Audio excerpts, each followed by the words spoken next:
നന്നായി ബാറ്റ് ചെയ്യുന്ന സമയത്ത് ഔട്ടായി കഴിഞ്ഞാൽ നമ്മൾ എന്ത് ചെയ്യാനാണ് എൻ്റെ പൊന്നുമല്ലയ്യ. അതാണ് എനിക്ക് ഓർമ്മ വരുന്നത്.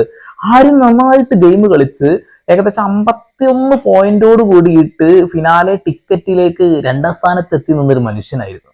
പക്ഷെ ഇന്നലെ വൈകുന്നേരം ഒരു 4-5 മണി വരെ തുടങ്ങിയതാണ് വിശ്വസനീയമായിട്ടുള്ള മേഖലകളിൽ ഫേസ്ബുക്കുകളിലൂടെ പേജുകളിലൂടെ ആര്യൻ എന്ന് പറയുന്ന പാൽക്കുപ്പി ഔട്ട് കംപ്ലീറ്റ്ലി എന്ന് പറഞ്ഞുകൊണ്ട് അവരൊക്കെ പോസ്റ്റ് ചെയ്യുന്നുണ്ട്. ഞാൻ അതേ പേജുകളിൽ നിന്ന് തന്നെ ഒരുപാട് കാര്യങ്ങൾ മുന്നേ തന്നെ മനസ്സിലാക്കിയതാണ്. അതായത് പല ആളുകൾ ഔട്ട് ആകുമ്പോഴും ക്യാപ്റ്റൻസി ടാസ്കിൽ ആര് ജയിക്കുന്നു, അങ്ങനെ പല കാര്യങ്ങളും ബിഗ് ലൂസിന്റെ അകത്ത് തന്നെ ലൂസ് ആയിട്ട് ഇവർക്ക് കിട്ടുന്നുണ്ട് എന്നുള്ളതാണ്. അതിൽ പാൽക്കുപ്പി ഔട്ട് കംപ്ലീറ്റ്ലി എന്ന് പറയുന്നുണ്ട്. ഷാനവാസ് പുറത്ത് പോയിട്ടുണ്ടല്ലോ, അയാൾ തിരിച്ചു വന്നതിന് ശേഷം നെവിനെ പുറത്താക്കും, ഔട്ടാക്കും എന്നൊക്കെയും പറയുന്നുണ്ട്. എന്തായാലും കൊള്ളാം കേട്ടോ. ഇപ്പൊ തന്നെ ആൾ ഔട്ട് ആവേണ്ട ഒരു വ്യക്തിയാണോ എന്ന് ചോദിച്ചു കഴിഞ്ഞാല് ആവേണ്ട വ്യക്തി അയാളായിരുന്നില്ല. അയാൾ ഔട്ട് ആവണ്ട എന്നല്ല ഞാൻ പറയുന്നത്. അയാൾ അനിമോളുടെ വിരൽ പിടിച്ച് തിരിച്ചതും സെക്ഷൽ ആയിട്ടുള്ള ടോക്ക് സംസാരിക്കുന്നതും വൃത്തികേടുകൾ കാണിക്കുന്നതും ഒക്കെ നമ്മൾ കണ്ടുകൊണ്ടിരിക്കുന്നുണ്ട്. ബിഗ് ബോസിനെ പോലും വില കളിപ്പിക്കാത്തതും നമ്മൾ കാണുന്നുണ്ട്. പക്ഷെ നെവിൻ എന്ന് പറയുന്ന വ്യക്തി അയാൾ ചെയ്ത ഈ ഒരു കാര്യങ്ങളുടെ മുകളിലല്ല ഇപ്പൊ ആരും ചെയ്ത കാര്യങ്ങൾ എന്നാണ് എനിക്ക് തോന്നിയിട്ടുള്ളത്. ആ വെള്ളമൊഴിച്ച കാര്യമാണെങ്കിലും ആ ഷാനവാസിനെ ആശുപത്രിയിലാക്കുന്ന രീതിയിലുള്ള ഡ്രാമ കാണിച്ചതാണെന്നുണ്ടെങ്കിലും ആളുകളുടെ ഭക്ഷണം കട്ട് തിന്നുന്നതാണെങ്കിലും ഇന്നലത്തെ ടാസ്കിൽ നടന്ന കാര്യം കൂടി നിങ്ങൾ നോക്കണം. ആ കാറിനകത്ത് നിന്ന് പെട്ടെന്ന് പുറത്തായത് അവനാ. അത് കഴിഞ്ഞ് ബാക്കിയുള്ള ആളുകളുടെ ഭക്ഷണം പോലും അവൻ അവരുടെ മുന്നിൽ കൊണ്ടുവന്ന് തിന്നുന്നത് നമ്മൾ കണ്ടതാണ്. അക്ബർ അത് ചോദ്യം പോലും ചെയ്തു. അതായത് ഔട്ടാക്കി കഴിഞ്ഞാൽ തിന്നാൻ വേണ്ടി ഉണ്ടാക്കിയാണ്ട് ചപ്പാത്തി ആയിരുന്നു, അതും കൂടി ആ നാറി തിന്നു എന്നുള്ളത്. അത് കഴിഞ്ഞ് പുലരാങ്കാലത്ത് 3:30 ചോറ് തിന്നുന്നവരെ മുന്നിൽ നിന്ന് ഇതിന്റെ ഏറ്റവും മുന്നേ തന്നെ അനിമോളുടെ കുറച്ച് ഫുഡ് എടുത്തു വെച്ച ഫുഡ് എടുത്തു കൊടുത്ത അയാളെ മുന്നിൽ തിന്നു. ആ സമയത്ത് നൂറ പറഞ്ഞൊരു വാക്കുണ്ട്, അത് അടിപൊളി വാക്കാണ്, അത് നിങ്ങൾ കേൾക്കണം കേട്ടോ. വേറെ പണിയില്ല, നാളേക്ക് ക്ലാസ് എന്തായാലും നാളെ അത് പോയി പോകും. പിന്നടാ എന്തായാലും നാളെ അത് പോയി പോകും, അവൻ പോകും, ഔട്ടാവുമെന്ന് നൂറ പറഞ്ഞത് കറക്റ്റ് ആണെന്നുള്ളതാണ്. പിന്നെ മറ്റൊരു കാര്യം പ്രത്യേകം ശ്രദ്ധിക്കണം, നൂറ ഫിനാലയിലേക്ക് ഏകദേശം എത്ര പോയിന്റാണ്, 56 പോയിന്റ് കൂടി 1ാം സ്ഥാനത്ത് നിന്ന് 2ാം സ്ഥാനത്തുള്ള പാലുകുപ്പി ഔട്ടായി എന്ന് കേൾക്കുന്നത്. പിന്നുള്ളത് 45 പോയിന്റ് ആയിട്ട് നമ്മുടെ അക്ബർ, അത് കഴിഞ്ഞ് നെവിനാണ് 40, അയാൾ ഔട്ടാവും. അത് കഴിഞ്ഞ് 34 പോയിന്റ് 2 കേട്ടോ, അനീഷും ഉണ്ട് അനിമോളുണ്ട്. ഇനി 27 പോയിന്റോട് സാബുമോൻ ഔട്ടാവില്ല എന്ന് എനിക്കറിയില്ല. എന്തായാലും ടോപ്പ് 5 എത്തിയാൽ അടിപൊളി ആയിരിക്കും. ആദ്യം തുടക്കത്തിലൊന്നും ഗെയിം കളിച്ചില്ലെങ്കിലും പിന്നീട് ഗെയിമൊക്കെ കളിച്ചിട്ടുണ്ട്. അത് കഴിഞ്ഞ് ആദില പണപ്പെട്ടിക്ക് കാത്തിരിക്കുന്ന ആളാണ്. പിന്നെ ഷാനവാസാണുള്ളത്. ഓക്കെ, ഇതില് ഇപ്പൊ ആര്യൻ പോയിട്ടുണ്ട് എങ്കിൽ തന്നെ ആ 2ാം സ്ഥാനം എന്നുള്ള ഭാഗത്തേക്ക് അക്ബർ എത്തും. അക്ബർ എന്തായാലും അവിടെ നിലനിൽക്കും, കാരണം എപ്പിസോഡിന്റെ ഡയറക്ടറുടെ കൂട്ടുകാരനാണല്ലോ, അവിടെ നിൽക്കും. അത് കഴിഞ്ഞ് നെവിൻ ഔട്ടായല്ലോ. പിന്നെ ഉള്ളത് നമ്മുടെ അനുമോളും അനീഷും അവിടെ ഉണ്ട് എന്നുള്ളതാണ്. അപ്പൊ ടോപ്പ് 5 വരാൻ സാധ്യതയുള്ളത് നൂറ, അതേപോലെ അക്ബർ, അനുമോള്, അനീഷ്, പിന്നെ ഷാനവാസ് ആവാനാണ് സാധ്യത. ബാക്കിയുള്ള 2 ഔട്ടാവാൻ സാധ്യതയുണ്ട്. അപ്പൊ ഈ 5 ആളുകളിൽ കപ്പ് ആരടിക്കുമെന്ന് ചോദിച്ചിട്ടുണ്ടെങ്കിൽ വോട്ട് കിട്ടിയ ആളുകളാണല്ലോ നിൽക്കുക. നൂറൊക്കെ എന്തായാലും അനീഷിന്റെ വോട്ടിന്റെ അടുത്ത് നിൽക്കാൻ കഴിയില്ല, എത്താൻ കഴിയില്ല. അക്ബറിന് വോട്ട് കിട്ടാൻ സാധ്യത കുറവാണ്. പക്ഷെ അക്ബർ അവിടെ നിൽക്കുന്നുണ്ടെന്നുണ്ടെങ്കിൽ അവരുടെ പൊറോട്ട് നാടകം അവിടെ ഉണ്ടെന്നുണ്ടെങ്കിൽ അക്ബർ കപ്പടിക്കും, അത് വേറെ കാര്യം. പിന്നെ ഷാനവാസ് ആണ് ഏറ്റവും കൂടുതൽ വോട്ട് കിട്ടാൻ. അനീഷ്, അനുമോള്, ഷാനവാസ്, അക്ബർ, പിന്നെ നൂറ. അങ്ങനെയാണ് നൂറ ഉണ്ടെങ്കിൽ സാധ്യത കേട്ടോ. അവിടെ ഫിനാലയിലേക്ക് എത്തി എന്ന് കരുതിക്കൊണ്ട് കപ്പടിക്കണം നിർബന്ധമൊന്നുമില്ലല്ലോ. ഇനി ഞാനൊരു ക്ലിപ്പ് നിങ്ങൾക്ക് കാണിച്ചു തരാം. അതായത് നമ്മൾ അനുമോള് മെൻസസ് ആയി കിടക്കുന്ന സമയത്ത് വെള്ളം ഒഴിക്കാൻ നെവിന് എടുത്തു കൊടുത്തത് ഈ പറയുന്ന ആര്യനാണല്ലോ അല്ലെ. അങ്ങനെ വെള്ളം ഒഴിച്ചതിന് ശേഷം ഈ അനുമോള് കിടക്കാൻ സ്ഥലമില്ല, അതുകൊണ്ട് പുറത്തു പോയി കിടന്നു എന്നുള്ളൊരു കാര്യം നമുക്ക് കണ്ടിട്ടുണ്ട്. സ്ഥലമില്ലാഞ്ഞിട്ടല്ല, അവിടെ മാറിക്കിടന്നു. അതെന്താ വെച്ചാൽ നെവിന് കിടക്കുന്ന ഒരു സ്ഥലത്ത് കിടക്കാൻ താല്പര്യമില്ല എന്ന് പറഞ്ഞുകൊണ്ട് തന്നെയാണ് മാറിക്കിടന്നത്. പക്ഷെ ഈ ഒരു ക്ലിപ്പ് നിങ്ങൾ കേൾക്കണം എന്റെ പൊന്നുമക്കളെ. ഇവിടെ ആര്യനും അക്ബറും കൂടെ അനുമോൾക്ക് കപ്പെടുത്ത് കൊടുക്കണം എന്നൊക്കെ പറയുന്ന ഒരു ഡ്രാമയുണ്ട്, ഒന്ന് കാണാൻ കേട്ടോ. ഫ്രിഡ്ജിലെ സ്ഥലല്ലടാ, ഇതല്ലാതെ ഒരു കോമഡി പറഞ്ഞാൽ നീ വിശ്വസിക്കുമോ? എന്തൊട്ടാ ചിരിക്കരുത്. എന്താ പറയാ? നെവിൻ ബെഡിൽ വെള്ളം ഇട്ടില്ലേ, അനുമോള് ഭയങ്കര കരച്ചിലുണ്ടായിരുന്നല്ലോ, ഞാൻ കണ്ടു. അനുമോൾ എവിടെയാ? എവിടെയാ? ഡ്രാമ എക്സ്ട്രീം കളിക്കുവാണെങ്കിൽ എവിടെ കിടന്നുറങ്ങിയിട്ടുണ്ടാവും. പ്രേക്ഷകർക്ക് ഡ്രാമേൻ്റെ എക്സ്ട്രീം കാണിക്കാൻ വേണ്ടി എൻ്റെ ബെഡിൽ വെള്ളം ഒഴിച്ചു, പക്ഷെ ഞാൻ നിർത്തിയില്ല. എന്നിട്ട് ഞാൻ കിടന്നുറങ്ങി. പക്ഷെ കിടന്ന് ഉറങ്ങി എവിടെയാ എനിക്കറിയില്ല, നീ പറ. ആ പിങ്ക് സോഫയുടെ ബാക്കി നോക്ക്. ഓടോ പണ്ട് മൈക്ക് കൊടുക്കാൻ വേണ്ടി ഞാൻ എത്ര അന്വേഷിച്ചു, കണ്ടില്ലടാ ഈ വീട്ടില്. ഇപ്പൊ നോക്ക്, ആ പിങ്ക് സോഫയുടെ ബാക്കിൽ കിടക്കണടാ, തറയില്. ഇവള് വിന്നറായിക്കോട്ടെടാ. സത്യം ഇവള് ഇത്ര അധികം കഷ്ടപ്പെട്ടിട്ടുണ്ട് സത്യമായിട്ടും. ഇവള് അത്ര ഇപ്പൊ PR എടുത്ത PR പുറത്തും പിങ്ക് സോഫയുടെ ബാക്കില്. ഓക്കെ, നിങ്ങളൊരു കാര്യം മനസ്സിലാക്കണം. അനിമോള് എന്ത് അവസ്ഥയിലാണ് കിടന്നത് എന്നുള്ളത് ഇവിടെയുള്ള സ്ത്രീകൾ മനസ്സിലാക്കും, വീട്ടമ്മമാർ മനസ്സിലാക്കും. അനിമോൾക്ക് ഏറ്റവും കൂടുതൽ ആരാധകരുള്ളത് വീട്ടമ്മമാരാണ്. അത് മനസ്സിലാക്കിയാൽ കൊള്ളാം. അവരുടെ വോട്ട് കൊണ്ടാണ് അനിമോൾ ഇപ്പൊ ഇത്രയും നാള് PR പൈസ കൊടുത്തിട്ടില്ല എന്നവിടെ നിൽക്കട്ടെ, ആ എല്ലാവരും കൊടുത്തിട്ടുണ്ടല്ലോ. പക്ഷെ ഇവിടെ അനിമോൾക്ക് വോട്ട് കൊടുക്കുക സ്ത്രീകളാണെന്ന് മനസ്സിലാക്കണം. ഇപ്പൊ ആരിനോട് വല്ലവർക്കും താല്പര്യം ഉണ്ടെങ്കിൽ തന്നെ, അക്ബറിനോട് ആർക്കെങ്കിലും താല്പര്യം ഉണ്ടെങ്കിൽ തന്നെ ആ വോട്ടുകളൊക്കെ ഇവൾക്ക് കിട്ടും. കാരണം മെൻസസ് അവസ്ഥയിലൂടെ ഒക്കെ കടന്നു പോകുന്ന ആളുകളാണ്. ആ വേദന മനസ്സിലാക്കിയവരാകും. ആ വേദന മനസ്സിലാക്കിയ ആളുകൾക്ക് മനസ്സിലാവും ശരീരത്തിലേക്ക് വെള്ളം കുടഞ്ഞു കഴിഞ്ഞാൽ, തണുത്ത വെള്ളം ഒഴിച്ചു കഴിഞ്ഞാൽ അവർക്ക് ആ വേദന കൂടുക ഉള്ളൂ എന്നുള്ള കാര്യം. അങ്ങനെ നോക്കുകയാണെന്നുണ്ടെങ്കിൽ ആര്യൻ ഇപ്പൊ പറഞ്ഞ ഈ വാക്ക്, അക്ബർ പറഞ്ഞ ഈ വാക്ക് ചിലപ്പോൾ ശരിയാവാൻ സാധ്യതയുണ്ട്. അനിമോൾക്ക് കൊടുത്തോളൂ കപ്പ്, അനിമോൾ കപ്പെടുത്തോട്ടെ, പാവാണ് എന്നുള്ളത്. ഇവിടെ ഇപ്പൊ അനിമോൾ ഡ്രാമ കളിച്ചതാണെങ്കിൽ പോലും നിങ്ങൾ പറയുന്നത് ഡ്രാമയാണ് എന്നുള്ളത്. ഇനി അങ്ങനെയാണെങ്കിൽ പോലും നിങ്ങൾ ചെയ്ത ആ ഒരു വൃത്തികേടിന്റെ അപ്പുറത്തേക്ക് ഇത് എത്തില്ല, അതിന്റെ താഴെ തന്നെയാണ് ഇത് കിടക്കുന്നത്.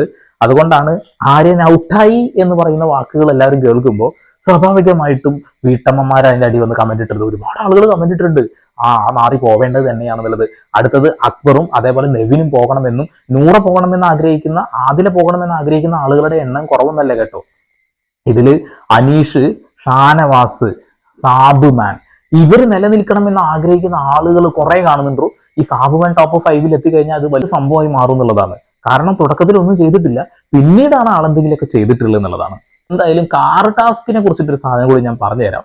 ഇതില് ആര്യൻ എന്ന് പറയുന്ന മനുഷ്യന്റെ കുറച്ച് ഊളത്തരങ്ങളാണ്. ഓക്കെ, ഒന്ന് കാണു നിങ്ങൾ.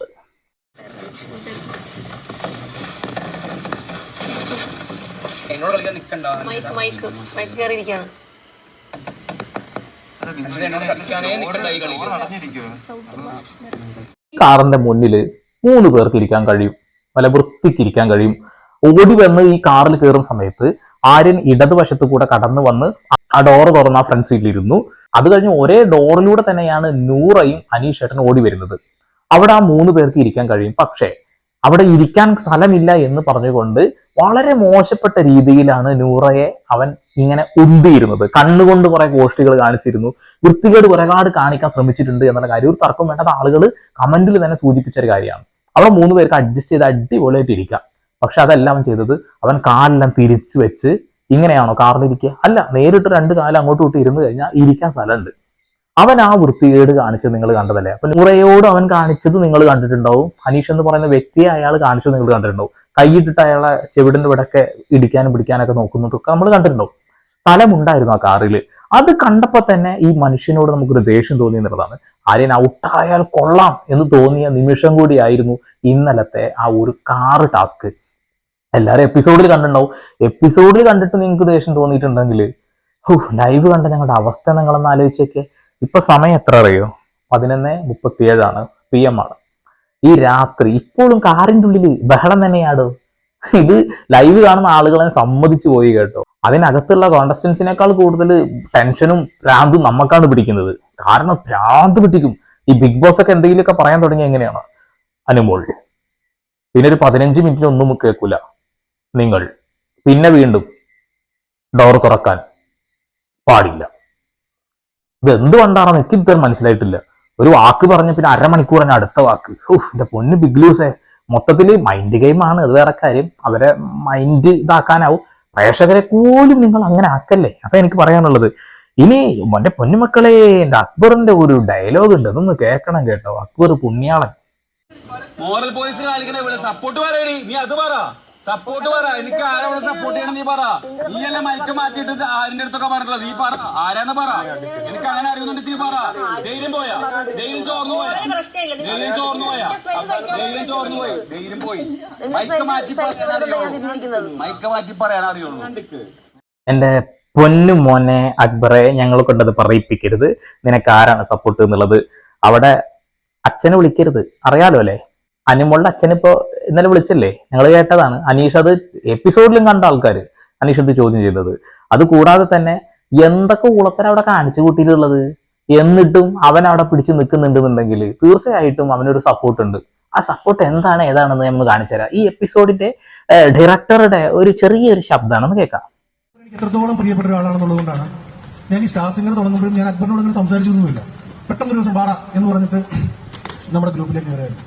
അപ്പം ഇതിന്റെ ഇടയിൽ മ്യൂസിക് അരച്ച് കലക്കി കുടിച്ചുകൊണ്ട് വന്നിട്ടുള്ള ബാക്കിയുള്ള കണ്ടസ്റ്റൻസിലേക്ക് മുന്നിൽ അക്ബർ ഇങ്ങനെ കഷ്ടപ്പെട്ട് ഓരോ പടിയും മുന്നോട്ട് കയറി വരുന്നത് ഞാൻ ഭയങ്കര അഭിമാനത്തോടെ രോമാഞ്ചത്തോടെ സൈഡിൽ നിന്ന് കണ്ടു.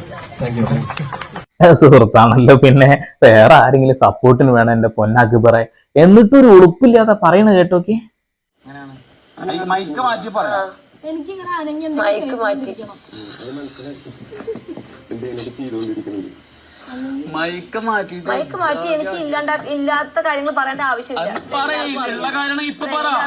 ഉള്ള കാര്യം ഇപ്പൊ ഞങ്ങൾ പറഞ്ഞു. എന്റെ പൊന്നു മോനെ, എന്റെ പൊന്നക്ബറേ, നീ അവിടെ പിടിച്ചു നിൽക്കുന്നത് ഇത്തരം സപ്പോർട്ട് കൊണ്ട് തന്നെയാണ്. ഞാൻ കാര്യമായിട്ട് പറയാണ്. എടോ ഇവന്റെ കാണിച്ചു കൂട്ടലുകൾ ഇങ്ങനെയൊക്കെ തന്നെയാണെന്നുള്ളതാണ്.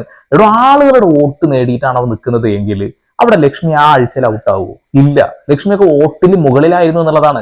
ഔട്ടാവേണ്ട വ്യക്തി, അത് കഴിഞ്ഞതിൽ 100 തന്നെയായിരുന്നു ഔട്ടാവേണ്ട വ്യക്തി, പക്ഷെ ഔട്ടാക്കിയിട്ടില്ല. അവിടെ മഴവില്ലുകളെ ഒന്ന് മുകളിലേക്ക് കൊണ്ടുവരാനുള്ള ശ്രമം ഈ ഒരു പരിപാടി നടത്തുന്നുണ്ട്. അതേപോലെ തന്നെ ഏറ്റവും വലിയ അരോചകമായി തോന്നുന്ന ഡയലോഗുകൾ അടിക്കുന്ന ഒരു വ്യക്തിയാണ് ആദില. അവളും അവിടെ നിലനിന്നുകൊണ്ടേയിരിക്കുന്നുണ്ട്. പിന്നെ അതിനേക്കാളൊക്കെ മുന്നേ കുറെ തുടക്കം മുതലേ ഊളത്തരങ്ങൾ കാണിക്കുന്ന അക്ബറെ, നിന്നെ അവിടെ പിടിച്ചു നിൽക്കുന്നത് നിനക്ക് സപ്പോർട്ടായിട്ടുള്ള ആളുകൾ ഉള്ളത് കൊണ്ട് തന്നെയാണെന്ന് ഇവിടെയുള്ള ജനങ്ങൾക്ക് മനസ്സിലാവുന്നുള്ളതാണ്. പിന്നെ ഭയങ്കര ഹാർഡായിട്ട് ഭ്രാന്ത് പിടിക്കുന്ന ഫാൻസോളികൾ ഉണ്ടാവും. അവരിതൊന്നും വിശ്വസിക്കുകയുമില്ല. അവർ നിങ്ങൾ എന്ത് ഊളത്തരം കാണിച്ചാലും സപ്പോർട്ട് ചെയ്തുകൊണ്ടേയിരിക്കും എന്നുള്ളതാണ്. ഇപ്പൊ ഷാനവാസിന്റെ നെഞ്ചത്തോട്ട് അത് എറിഞ്ഞതിനൊക്കെ ഇവിടെ ന്യായീകരണങ്ങളുമായിട്ട് ബിഗ് ബോസിനകത്ത് നിന്നിരുന്ന ആളുകൾ തന്നെ പുറത്ത് വന്നതിന് ശേഷം അതിൽ കൂടുന്നുണ്ട്. ഒരുപാട് ആളുകൾ അങ്ങനെ ഊളത്തരം പറയുന്നുണ്ട് എന്നുള്ളതാണ്. ഇനി പാൽക്കുപ്പിയാണ് ഔട്ടായത് എന്നുള്ള ഏകദേശം ഒരു ധാരണയൊക്കെ കിട്ടിയല്ലോ. ഇനി അതിലേക്ക് നയിക്കുന്ന ഒരു വീഡിയോ, അതാണ് ലാസ്റ്റ് നടന്ന റീസെന്റ് നടന്ന ഒരു വിഷയം. ഇതൊക്കെ അനുമോളെ ദ്രോഹിച്ചത് കൊണ്ടും നൂറയെ ദ്രോഹിച്ചത് കൊണ്ടും അവിടെയുള്ള ആളുകളെ ഉപദ്രവിച്ചത് കൊണ്ടും തന്നെയാണ് ആര്യന് ഈ അവസ്ഥ വന്നതെന്ന് അറിയാം. ഇതൊന്ന് കണ്ടു നോക്കണം നിങ്ങൾ. വീണ്ടും കാണിക്കുകയാണെന്ന് കൂട്ടിയാൽ മതി. അവിടെ ഷാനവാസിനെ കൺഫ്യൂഷൻ റൂമിലേക്ക് കൊണ്ടുപോകുന്ന സമയത്ത് നടന്നൊരു കാര്യമാണ്. ആ കൈ പിടിച്ച് അങ്ങ് തിരിച്ച് മടക്കി അങ്ങ് വെച്ചു കൊടുത്തു സമയത്ത് നെവിനും ഒരു കുത്തുകുത്താനുള്ള ശ്രമം നടത്തുന്നത് നിങ്ങൾ കണ്ടിട്ടുണ്ടാവും. ഈ ഊളയൊക്കെ പിന്നെ ജയിച്ചു പോയി കഴിഞ്ഞാൽ എന്താവും അവസ്ഥ? എനിക്കൊന്നേ പറയാനുള്ളൂ, നല്ല എവിക്ഷനൊക്കെ തന്നെയാണ്, പക്ഷെ ഔട്ട് ആവേണ്ട വ്യക്തി അത് നെവിനായിരുന്നു എന്നുള്ളതാണ്. ഇനി അടുത്ത എവിഷൻ ഉണ്ടാകുമോ എന്ന് എനിക്കറിയാം. ഇപ്പൊ 81-82 ദിവസമായില്ലേ. ഒരു എവിഷൻ കൂടി ഉണ്ടാവുമല്ലേ, 1-2 ഉണ്ടാവോ? എന്തെങ്കിലും ആവട്ടെ. ആരൊക്കെ അവിടെ നിലനിൽക്കുന്നു എനിക്കറിയില്ല. എന്തായാലും എനിക്കൊന്നേ പറയാനുള്ളൂ, അൺഫെയർ ആയിട്ട് ഗെയിം കളിക്കുന്ന ആളുകളവിടെ ദയവ് ചെയ്ത് നിർത്തരുത്. അല്ലാത്ത ആളുകളെ എടുത്ത് ദൂരെ കളയുക. പിന്നെ ആര്യനൊരു കപ്പ് എന്നൊരു പരിപാടി അവസാനിപ്പിച്ച സ്ഥിതിക്ക് ഇനി അക്ബറിനൊരു കപ്പ് എന്ന രീതിയിലേക്ക് ആവുമോ ചോദിക്കുകയാണ്. അത്ര എനിക്ക് ചോദിക്കാനുള്ളൂ.